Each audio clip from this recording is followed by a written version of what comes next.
നിങ്ങൾക്കറിയാമല്ലോ, വനിതാ കമ്മീഷൻ്റെ റൂൾ പ്രകാരം നമ്മളിപ്പം മൂവി എടുക്കാൻ ഇറങ്ങുമ്പം നമുക്കൊരു വിമൻസ് കമ്മിറ്റി വേണം. ഇതിൻ്റെ ഒരു കോപ്പി നമ്മൾ അസോസിയേഷനിൽ കൊടുക്കുകയും വേണം. അതായത് നമ്മളിത് ചെയ്തു എന്നുള്ളത് നമ്മൾ സബ്മിഷൻ്റെ കൂടെ നമ്മളിത് കൊടുക്കാറുണ്ട്. അപ്പോൾ sexual harassment in the work പ്ലേസിനകത്ത് ഈ പോളിസി പ്രകാരം നമ്മൾ ഈ സാധനം പബ്ലിഷ് ചെയ്ത് നമ്മുടെ സെറ്റിൽ ഉണ്ടാവണം. വനിതാ കമ്മീഷന് എപ്പം വേണമെങ്കിലും കയറി വന്നിട്ട് നമ്മുടെ സെറ്റിൽ ചെക്ക് ചെയ്യാൻ സാധിക്കുന്നതാണ് റൂള് പ്രകാരം. ചെക്ക് ചെയ്ത് ഇങ്ങനൊരു കമ്മിറ്റി നമ്മൾ ഫോം ചെയ്തിട്ടില്ലെങ്കിൽ നമുക്ക് ഫൈൻ വരും.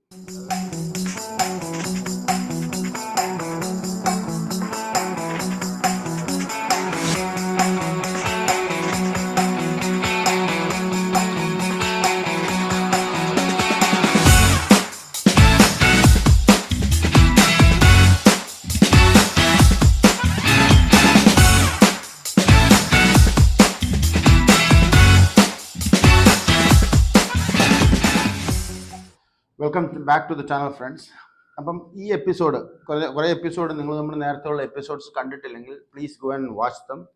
ഇത് ഓരോ എപ്പിസോഡ്സും ഓൾമോസ്റ്റ് ടച്ച് ബേസ് ചെയ്ത്, അതായത് കണക്റ്റഡ് എപ്പിസോഡ്, ലിങ്ക്സ് പോലും ഈ എപ്പിസോഡ്സ് എല്ലാം കണക്റ്റഡ് ആണ്. അപ്പം നിങ്ങൾ ആദ്യം മുതൽ കണ്ടു തുടങ്ങുവാണെങ്കിൽ നിങ്ങൾക്ക് മൂവി പ്രൊഡക്ഷനെ കുറിച്ചും കുറച്ച് ഡീറ്റെയിൽസും കാര്യങ്ങളൊക്കെ നിങ്ങൾക്ക് മനസ്സിലാക്കാൻ പറ്റും. എൻ്റെ അറിവ് ഞാൻ ഷെയർ ചെയ്യുന്നു. ഞാൻ എല്ലാ ദിവസവും പുതിയ അറിവുകൾ പഠിച്ചുകൊണ്ടിരിക്കുകയാണ്. ഞാനും പഠിക്കുന്ന സ്റ്റേജാണ്. എല്ലാ അറിവുകളും എനിക്കില്ല. പല ആൾക്കാരെയും, പല ഡയറക്ടറിനെയും, പല പ്രൊഡ്യൂസേഴ്സിനെയും, ടെക്നിക്കൽ ക്രൂവിനെയും, ക്യാമറമാന്മാരെയും ഒക്കെ കാണുമ്പോൾ എൻ്റെ സംശയങ്ങൾ ഞാൻ അവരുടെ അടുത്ത് ചോദിക്കും, ഞാൻ പഠിക്കും. ഓൺലൈനിൽ കാണുന്ന റിസോഴ്സ് എടുത്ത് ഞാൻ പഠിക്കാറുണ്ട്, ബുക്കുകൾ വായിക്കാറുണ്ട്. അപ്പം ഇങ്ങനെയാണ് ഞാൻ എൻ്റെ നോളേജ് ഹോൺ ചെയ്ത് എലിവേറ്റ് ചെയ്യുന്നത്. ബട്ട് എനിവേ, ഇന്ന് എനിക്ക് സംസാരിക്കാനുള്ളത് കുറച്ച് sexual harassment in the work place. അതായത് സെക്ഷൽ ഹറാസ്മെൻറ്റ് കമ്മിറ്റി. അതായത് ഇതിനൊരു നിങ്ങൾക്കറിയാമല്ലോ, വനിതാ കമ്മീഷൻ്റെ റൂള് പ്രകാരം നമ്മളിപ്പം മൂവി എടുക്കാൻ ഇറങ്ങുമ്പം നമുക്കൊരു വിമൻസ് കമ്മിറ്റി വേണം.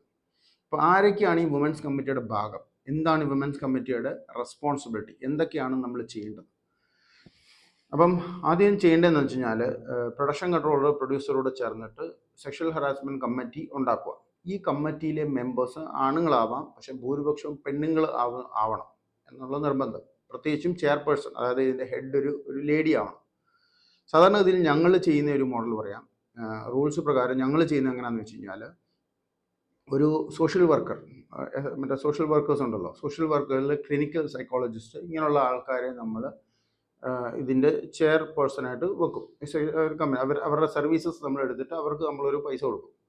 പ്ലസ് ഇതിനകത്ത് നമ്മളൊരു വക്കീൽ, മറ്റേ ലീഗൽ ലോ കവർ ചെയ്യുന്ന ഒരാൾ, അത് മെയിൽ ആവാം ഫീമെയിൽ ആവാം, ഒരാളെ നമ്മൾ വെക്കും.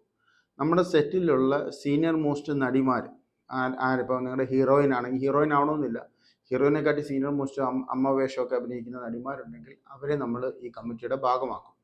ഇതുകൂടാതെ ഡയറക്ഷൻ സൈഡിൽ നിന്ന് ഞങ്ങളുടെയൊക്കെ സെറ്റിലാണെങ്കിൽ എല്ലാ പടത്തിലും ഒരു അസിസ്റ്റൻറ്റ് ഡയറക്ടർ ഫീമെയിൽ കാണും. അപ്പം ആ ഫീമെയിൽ ഈ കമ്മിറ്റി കാണും.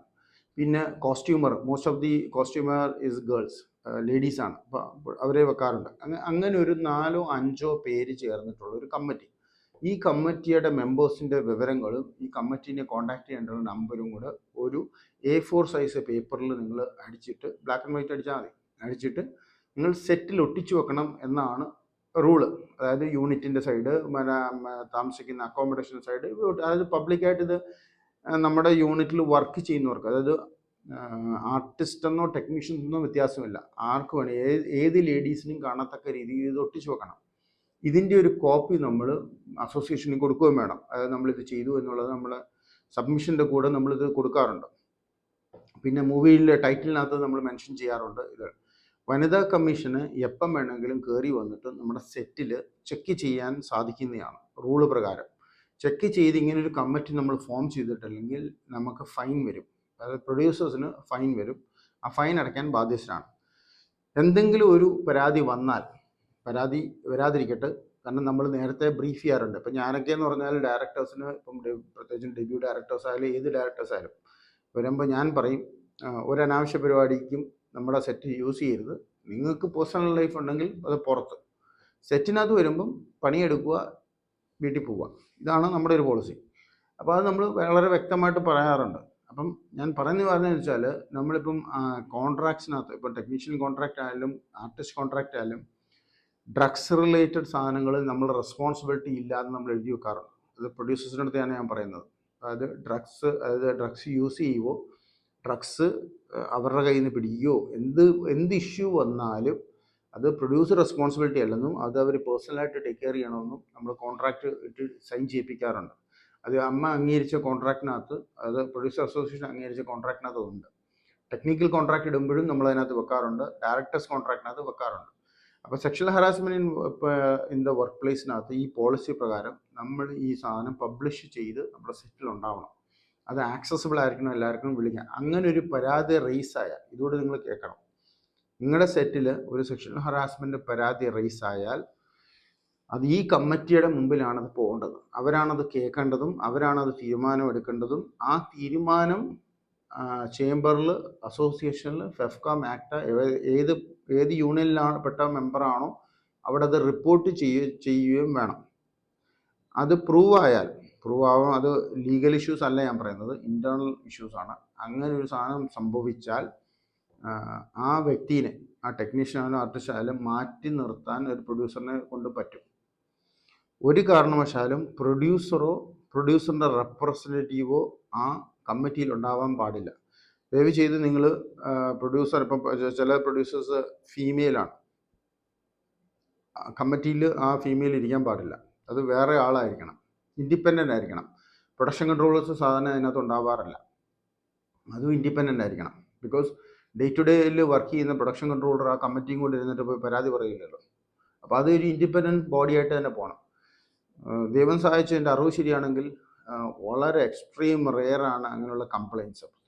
ഈ കമ്മിറ്റിയൊക്കെ ഫോം ചെയ്തതിന് വെച്ചാൽ എത്ര കംപ്ലയിൻറ്റ് വന്നു എന്നൊന്നും എനിക്കറിയത്തില്ല. അത് ചിലപ്പം ഫെഫ്കയിൽ ചോദിച്ചാലേ അതിലൊക്കെ അറിയാൻ പറ്റത്തുള്ളൂ. പക്ഷേങ്കിൽ എക്സ്ട്രീം റെയറാണ് അങ്ങനെയുള്ള കംപ്ലയിൻറ്റ്സ്. അങ്ങനെയുള്ള കംപ്ലയിൻറ്റ്സ് വന്നാൽ ഇമ്മീഡിയറ്റ് ആയിട്ട് നിങ്ങൾ ചെയ്യേണ്ട കാര്യം വെച്ചാൽ, ഒന്ന്, കമ്മിറ്റിയുടെ മുമ്പിൽ ആരാണോ കംപ്ലയിൻറ്റ് പറയുന്നത് അവർ പ്രസൻറ്റ് ചെയ്ത് സ്റ്റേറ്റ്മെൻറ്റ് കൊടുക്കണം. 2, ആ വ്യക്തിയുടെ നിന്നുള്ള സ്റ്റേറ്റ്മെൻറ്റ് എടുക്കണം. ആ പരാതിപ്പെട്ട ആൾക്ക് നിങ്ങൾ ലീഗലി പോകാൻ അഡ്വൈസ് ചെയ്യണം. അതായത് പോലീസിനടുത്ത് റിപ്പോർട്ട് ചെയ്യാൻ അഡ്വൈസ് ചെയ്യണമെന്നാണ് പറയപ്പെടുന്നത്. അപ്പോൾ പോലീസിനടുത്ത് റിപ്പോർട്ട് ചെയ്യാൻ വേണ്ടി അഡ്വൈസ് ചെയ്യുക. അത് അവരുടെ വില്ലാണ് പോലീസിന് പോകണോ വേണ്ട എന്നുള്ളത്. പക്ഷേ ആസ് എ പ്രൊഡ്യൂസർ നിങ്ങൾ ചെയ്യേണ്ടത് അങ്ങനെ പരാതി വന്ന വ്യക്തിയെ മാറ്റി നിർത്തണം. ഇമ്മീഡിയറ്റ് ആയിട്ട് ആ സെറ്റിനകത്ത് കയറാൻ സമ്മതിക്കാൻ പാടില്ല. അത് ഒരു ക്ലിയറൻസ് വരുന്നിടം വരെ, അതായത് പരാതിപ്പെട്ട വ്യക്തി പരാതി പിൻവലിക്കുകയോ അല്ലെങ്കിൽ വേറെ എന്തെങ്കിലും ഇൻസ്ട്രക്ഷൻ വന്നാൽ മാത്രമേ ആ വ്യക്തിനെ പിന്നെ സെറ്റിൽ കയറ്റാൻ പാടുള്ളൂ. ഇതാണ് ഇതിൻ്റെ ഒരു റൂള്. അത് പറയാൻ കാരണം വെച്ചാൽ, പല പുതിയ പ്രൊഡ്യൂസേഴ്സ് എടുക്കുന്നത് അവർക്ക് ഈ റൂൾസ് ആൻഡ് റെഗുലേഷൻസ് അറിയത്തില്ല.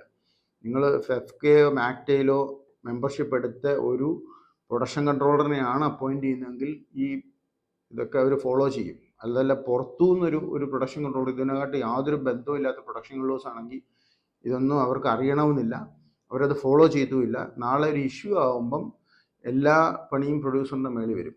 കാരണം ഇഷ്യൂ വരുമ്പം ആദ്യം ചോദിക്കുന്നത് നിങ്ങളിങ്ങനെ ഒരു കമ്മിറ്റി ഉണ്ടാക്കിയിട്ടുണ്ടോ എന്ന് പ്രൊഡ്യൂസറിൻ്റെ അടുത്താണ് ചോദിക്കുന്നത്.